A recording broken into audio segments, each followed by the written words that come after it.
Hey guys, thank you for tuning back to my channel. This is Peter with Peter Tech. We're continuing on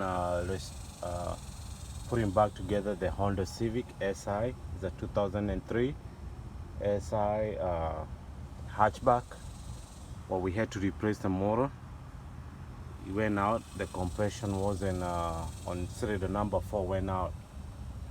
So at this point, we are at the point where we're having to reinstall the drive shaft from the driver's side, the short one there.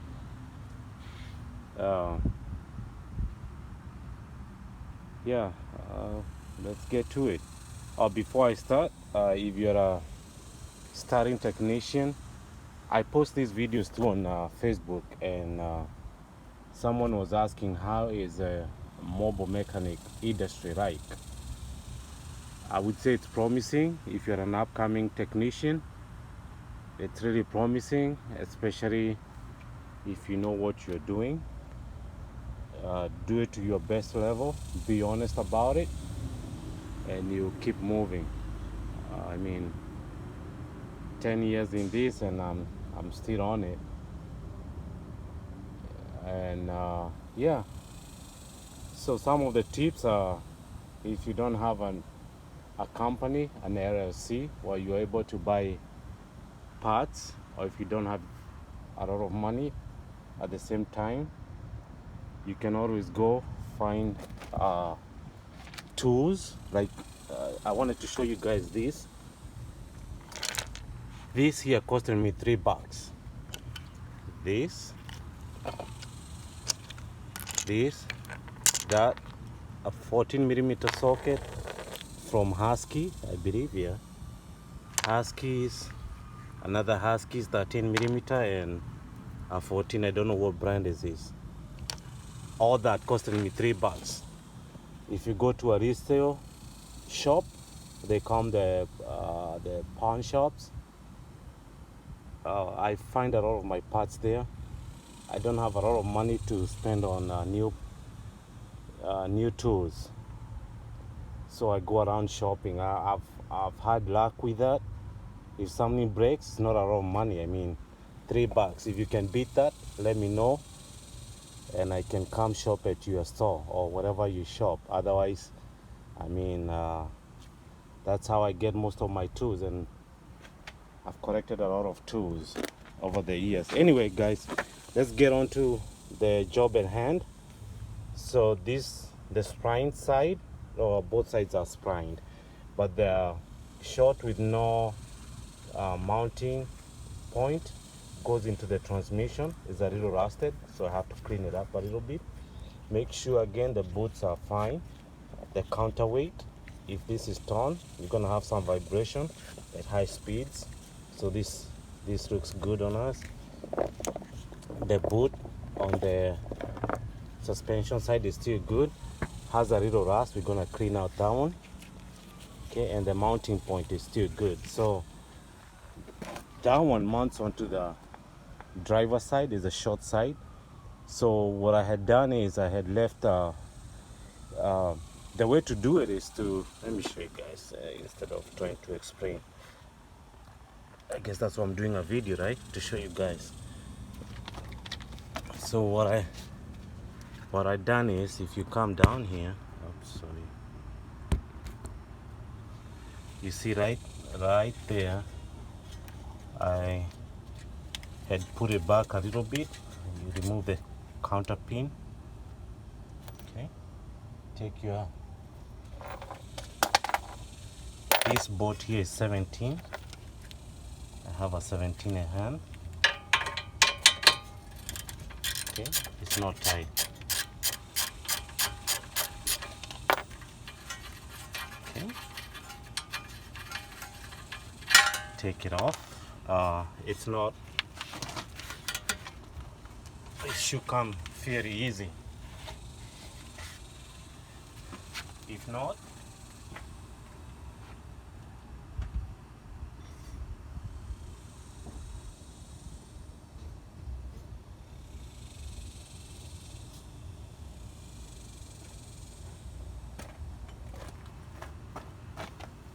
If not, you get you one of these.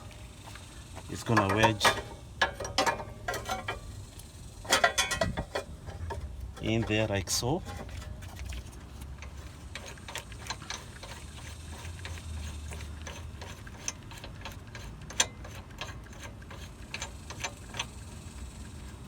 Okay, and as you tighten it, it's gonna push down and push up the bow, the lower bow joint.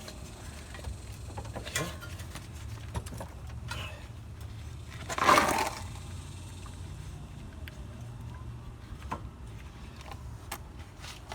Okay.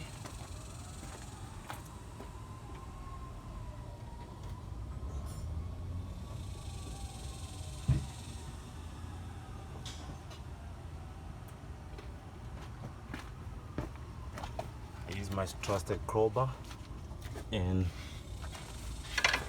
wedge it in there, not where the boot is. Try to avoid the boot, you don't want to rip it. Just push on it and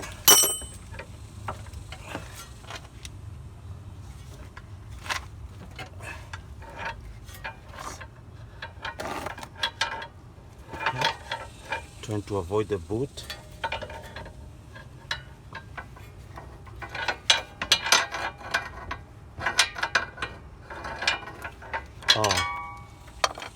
Sorry guys, somebody told me it's good to show the safety measures I take when the car is on jack. So I have my jack stands on this side and on the other side, and I still have my jack still mounted. I have my wheel choke on both sides. I still use the wheel for good measure. Okay, so I leave the wheels down there too. Okay, let's keep on to this. Let's get down here that you guys can see what I'm doing. Okay, we are trying to take this one off. You can do that by pushing down the control arm, use the control arm, or pulling up onto the hub.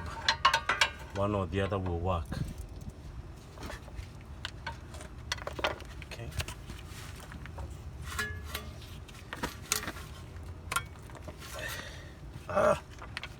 Sometimes they are. Sometimes I'm weak. Let me say that. Sometimes I'm weak, but sometimes I'll be able to pull this thing out with no sweat.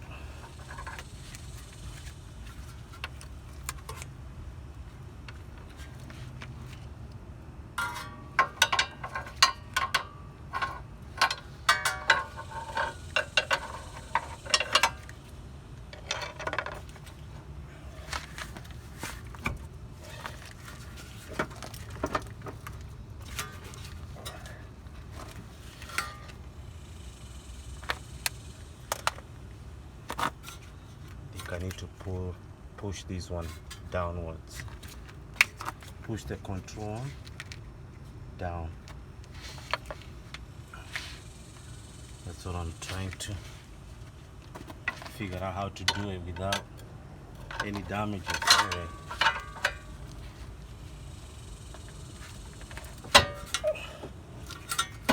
There we go.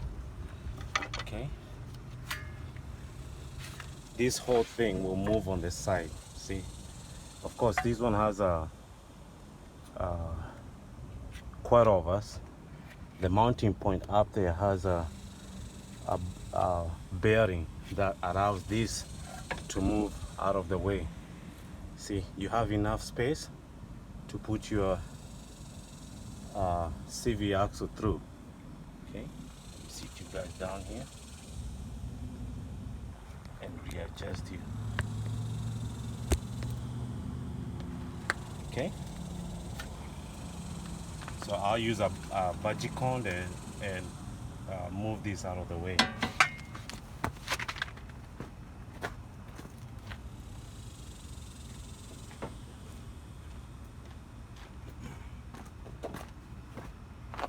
just a regular bungee. And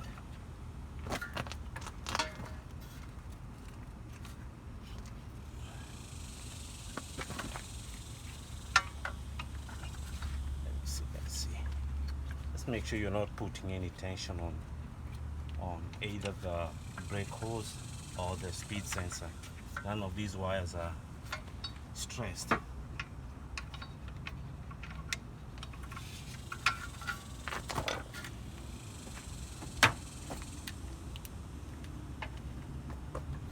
Okay. Now that is out of the way, we have a clear path. So what I do is, first of all, make sure this area is clean.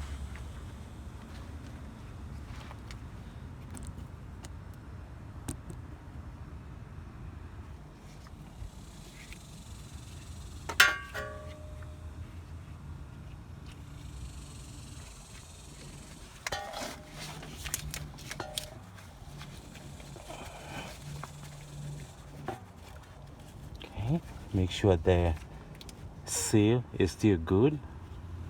It's still pliable. It's not hardened.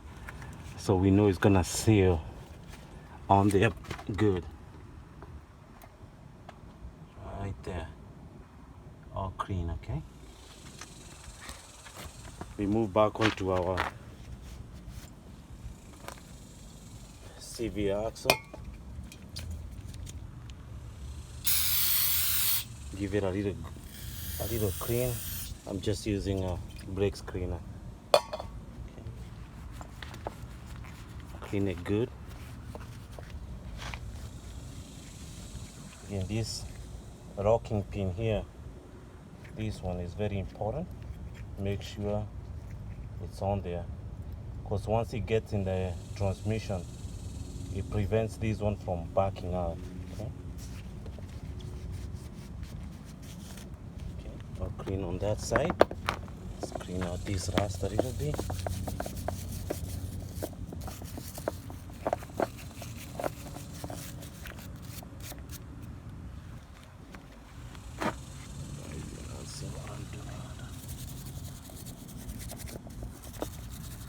Clean out the rust.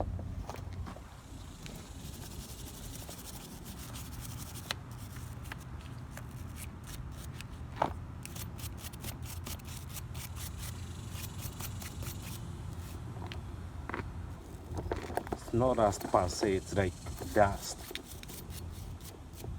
It's like some type of dust on it. Okay. Let's do this. Okay.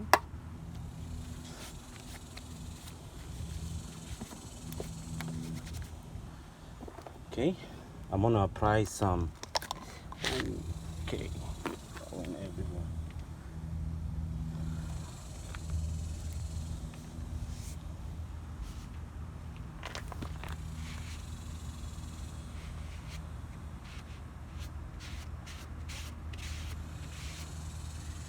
I'm going to apply some anti-seize. It's aluminum. I realize not everything, not all, how do you say it? Not all anti-seize are the same. We have aluminum anti-seize. I think the other one is made of chromium or nickel, one or the other. So some you cannot, I mean, what am I trying to say? Not all anti-seize are equal. You cannot use anti-seize. Like let's say for example you are doing a tune-up. You cannot use this one on your spark plugs. Okay, guys. Well, you can use it, but again, you run the hard way. I've run it not to use the aluminum one and use a nickel. Okay. So anyway, this is what I'm gonna use on this one, on the springs. Comes with a little brush. Just be liberal with it.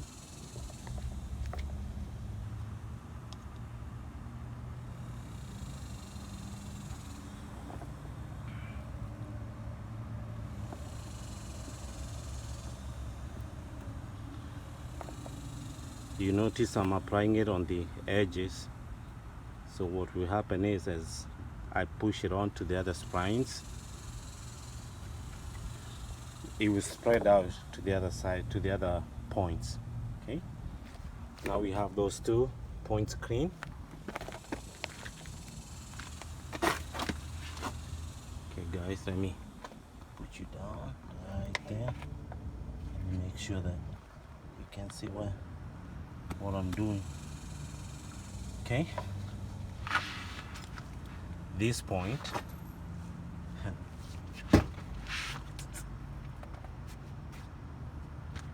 this side goes into the transmission, like so.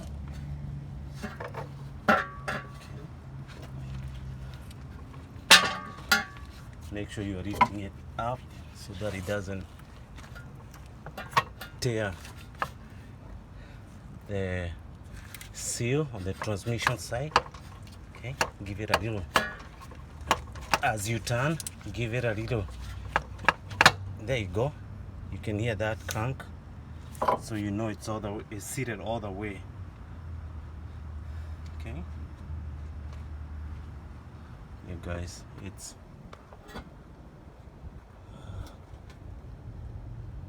you can't see, but anyway, trust me.